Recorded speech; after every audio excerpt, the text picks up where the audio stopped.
ating mga alaga, mapakasuhan, pusa o di kaya ibon, malaking tulong sa ating kalusugan. Kapag hinahaplos o nakikipaglaro kasi tayo sa kanila, bumababa ang ating stress hormones o cortisol at mataas naman ang ating mga happy hormones na oxytocin at serotonin. Nagbibigay sila ng companionship at pati na sense of purpose. Ang pag-aalaga ng nagbibigay sa atin ang responsibilidad at dahil ito, nakakaroon tayo ng routine at motivation araw-araw. Samantala para malaman ang pinag sa likod ng viral na balita, i-post o i-comment lang. Kuya Kim, ano na? Laging tandaan, importante ang mahirap. Ako po si Kuya Kim, at sagot ko kayo, 24.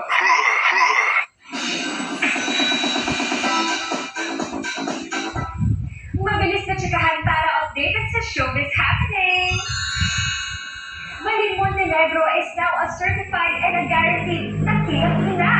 Isinilang ni Bali ang kanilang first baby ng asawang si Rian Manuel noong November 11. Sa IG, ibinahagi na ang labor journey na kahit mahirap ay super fulfilling. Congratulations, Mommy Balin! Kilig overload ang fans sa tila pag-soft launch ng kapuso actress na si Carla Ataliana sa kanyang special someone. Kumahal ng pagbati at heart emojis ang IG post ni Carla.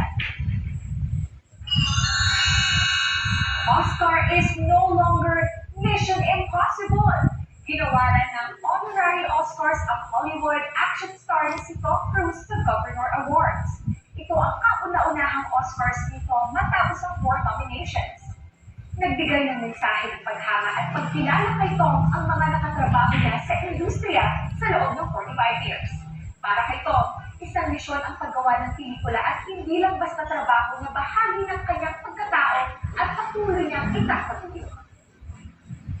And I want you to know that I will always do everything I can to support and champion new voices, to protect what makes cinema powerful, and hopefully without too many more broken bones. That would be nice. You know? And I promise to do what I can.